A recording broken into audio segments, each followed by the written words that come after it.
when Neptune gets into Virgo or Gemini. In Virgo, it's free thinking, and in Virgo, it's critical thinking, and Gemini, it's free thinking. But it's going to take it to extremes. I mean, this is very visionary. This is great for a writer or a dreamer. Someone who might have the greatest ideas, might have ways with languages, many mental ways of figuring things out. Certainly an incredibly fascinating person in their ideas. But they can get lost in too many ideas and not be centered enough to concentrate. So they can have great ideas, but if they don't get their education, no one might listen. So finding the right teachers, the Neptune has to align with Mercury, visionary thinking, self-reliant thinking, imaginative thinking, healing thinking, self-help thinking. The Neptune will work well when the beliefs go in that direction. When they go against what's healing, when they go against what's clear thinking, it can be the most superficial, deceptive thinking. Neptune can make Mercury deceptive and dishonest. Easier to say the half-truth, or you can think how other people are, you see what other people want, how they're going to react to what you say, so you say something to get the effect you want. So it's the mutable signs are manipulative, perceptive. The Mercury ruling these two independent ones often implies temptations and deluded thinking, or messianic thinking, or drugged or doped or evasive thinking, or just thinking about what everybody else is doing too much. If you try and analyze what, if you have the Neptune Virgo, you're analyzing what everyone else is doing, you're trying to think what you got to do, it gets really tangled because you're never just thinking clearly. So then you need to work on things to become simple in your ideas and not relying on them that much, because if you rely on them, you're increasing your dependency on ideas that may or may not be valid. Of course, you get a vision that you want to build the next best mini home, and you figure out a system you could go for. You're driven to do things like that. But you could lose a lot of money if you don't have done the Saturn work to build it up properly, or someone could take it from you. So what's honesty becomes a question of Neptune in the Mercury-ruled signs in Virgo and Gemini. And the belief in that, or the disbelief in that, is a factor. So thinking gets a little confused or convoluted or tempted or romanticized or gullible when Neptune's in Virgo or Gemini.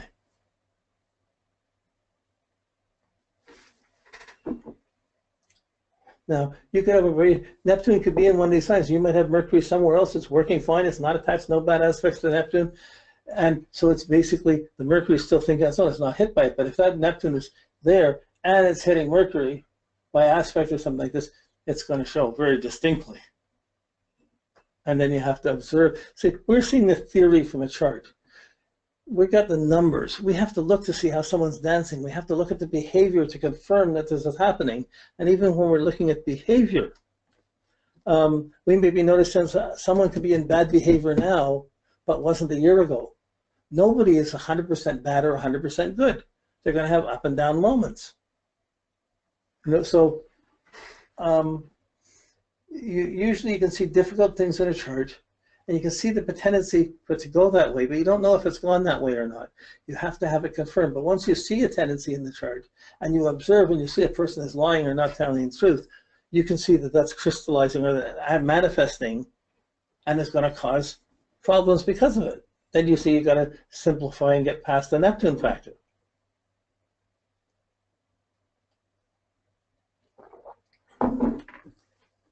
When Neptune goes into the excuse me, the Venus-ruled signs of Taurus or Libra.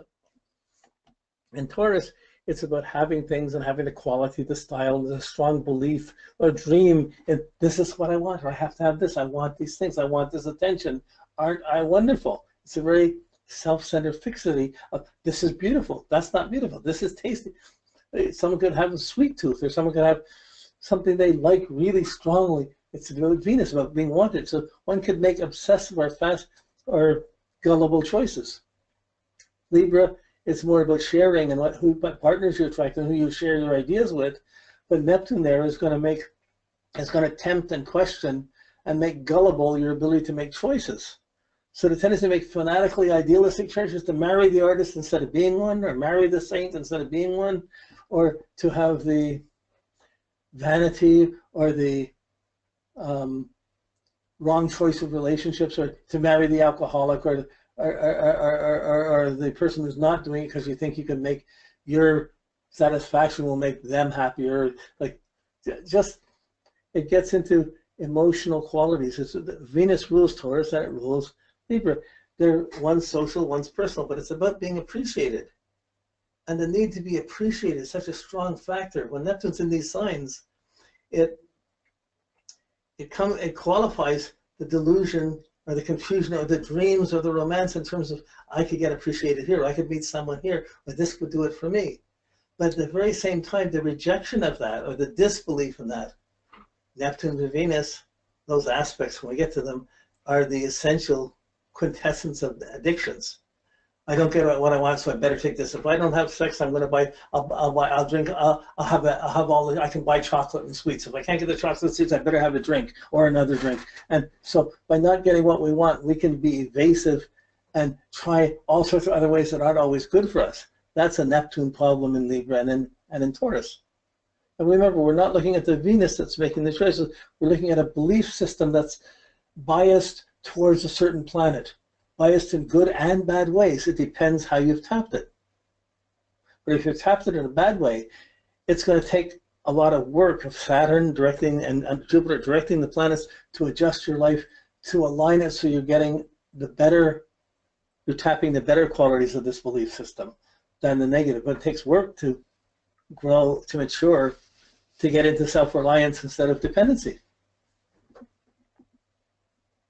And when you don't get when we don't get what we want, we can believe in so many negative things.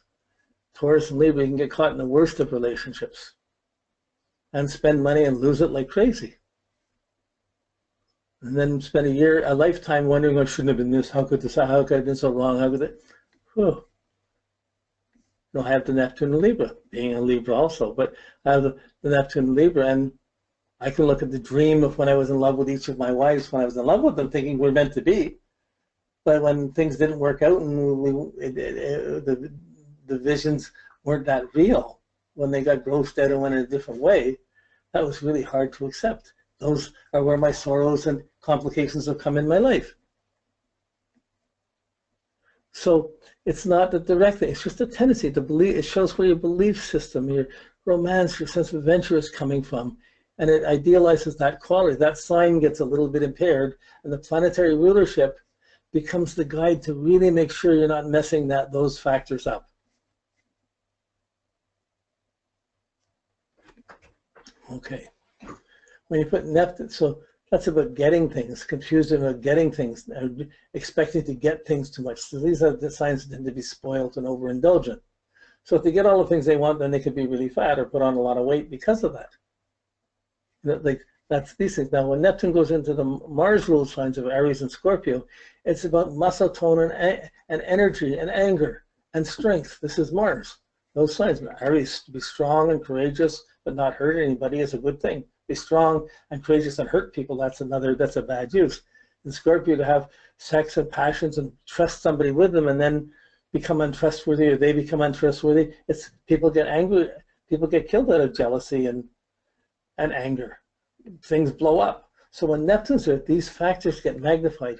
And when the expectations around your energy, Aries and Scorpio, physical force and passion, gets blown up to, I'm your total savior, I can solve everything, I'm the best person there is, I'm too sexy for my hat.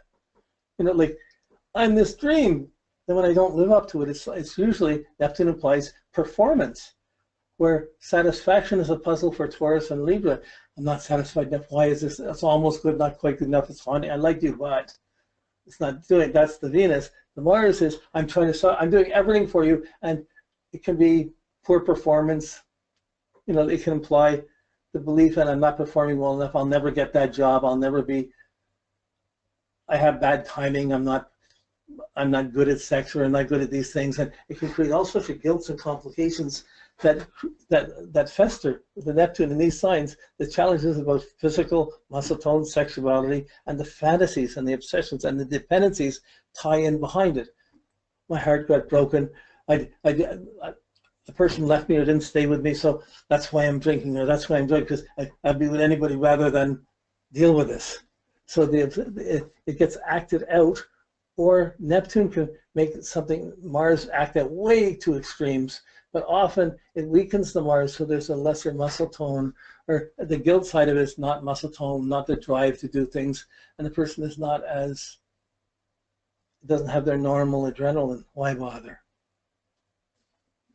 You know, like, so that's the Mars rulership, is to believe in yourself enough to keep yourself physically fit and healthy with the Neptune to Mars. And perhaps directed towards socially consciously having the strength that helps people, not hurts people.